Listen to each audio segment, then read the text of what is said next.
अब हमें सेट सी को सबसेट प्रूव करना है सेट बी का। तो इसके लिए हम क्या करेंगे, कोई एलिमेंट लेट करेंगे सेट सी में और उसको दिखा देंगे सेट बी में। तो मैं लेट कर रहा हूं एक अपने से कोई element y belongs to set C. अब कोई एलिमेंट है सी में आ रहा है। अब इसके साथ दो केस बनेंगे। अगर कोई एलिमेंट सेट सी में है, इसका मतलब y जो है ये एलिमेंट a में हो भी सकता है, या यही एलिमेंट जो y है a में नहीं होगा। या तो ये y एलिमेंट सेट a में होगा, या तो ये एलिमेंट y जो है a में नहीं होगा। तो मैं दोनों केसेस को लूंगा। तो केस फर्स्ट ध्यान से देखिए।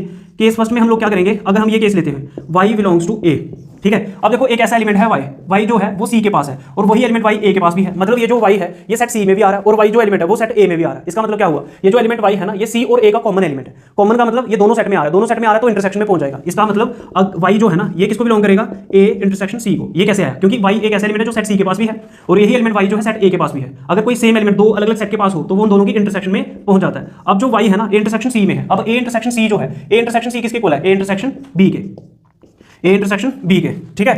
अब y जो एलिमेंट है ये किसके इक्वल है, अब y जो एलिमेंट है किसको बिलोंग कर रहा है, a इंटरसेक्शन b को। अब देखो इंटरसेक्शन में कोई भी एलिमेंट कब पहुंचता है, जब ये दोनों के दोनों सेट के पास हो। इसका मतलब y belongs to set a and y belongs to set b, ठीक है। इंटरसेक्शन में पहुंचने का क्या मतलब, ये जो एलिमेंट होगा y a के पास भी होगा और यही एलिमेंट y किसके पास होगा, सेट b के पास भी होगा। तो आपने देखो एक एलिमेंट लिया c का और वही एलिमेंट y जो है वो b में भी आ रहा है। इसका मतलब क्या हुआ कि c के सारे एलिमेंट जो है वही एलिमेंट b के पास भी है। मतलब सेट c के सारे एलिमेंट सेट b के अंदर भी आ रहे हैं। इसका मतलब जो सेट c है ना ये सबसेट हो जाएगा सेट b का। अब केस सेकंड को सॉल्व करते हैं।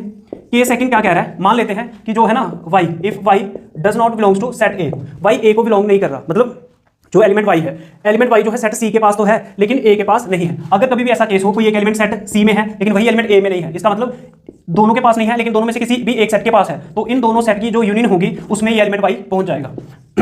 y belongs to a union c। अब a यूनियन c देखो किसके इक्वल है, a यूनियन b के, ठीक है। अब यूनियन में होने का क्या मतलब, या तो एलिमेंट पहले सेट में होगा, यूनियन का मतलब और या तो एलिमेंट पहले सेट में होगा या तो यही एलिमेंट किसमें होगा, दूसरे सेट में होगा। लेकिन y बिलोंग्स टू a, ये तो गलत है क्योंकि ऊपर आपने माना कि y a को बिलोंग नहीं करना, but y does not belongs to कहां पे, a। इसका मतलब अगर y a को नहीं बिलोंग कर रहा, इसका मतलब y किसको बिलोंग करेगा, b को। मतलब y जो एलिमेंट है b के पास आ रहा है। तो आपने दूसरे केस में भी ये प्रूव कर दिया कि एक एलिमेंट y है जो सेट c के पास है और वही एलिमेंट जो है b के पास भी है। सेम इसी तरह से हम c के सारे एलिमेंट सेट b में दिखा सकते हैं। इसका मतलब क्या हुआ, इसका मतलब ये हुआ कि c के सारे एलिमेंट सेट b के पास है तो c सबसेट हो जाएगा सेट b का, ठीक है। जो इससे पहले हमने केस डिस्कस किया उसमें हमने प्रूव किया, इससे पहले जो केस हमने डिस्कस किया उसमें हमने प्रूव किया कि b जो है ना वो सबसेट है सेट c का। अब आपने क्या प्रूव कर दिया, दोनों केस में c सबसेट है b का, c सबसेट है b का। अगर कभी भी b सबसेट है c का और c सबसेट है b का, मतलब b के सारे एलिमेंट सेट c के पास है और सेट c के सारे एलिमेंट सेट b के पास है, इसका मतलब सेट b और c इक्वल होते हैं। ये सबसे अच्छा मेथड है इस क्वेश्चन को करने का। अगर आपने इस मेथड को नहीं समझा तो इसका मतलब सेट चैप्टर को आपने अच्छे से नहीं समझा। अब ध्यान से सुनिए, जब भी क्वेश्चन खत्म हो गया, जब भी इंटरसेक्शन की बात आए तो वो एलिमेंट जो होगा ना दोनों के पास होगा, ठीक है, समझ रहे हो। और जब भी यूनियन की बात आए, यूनियन का मतलब या तो वो पहले सेट में होगा या तो वो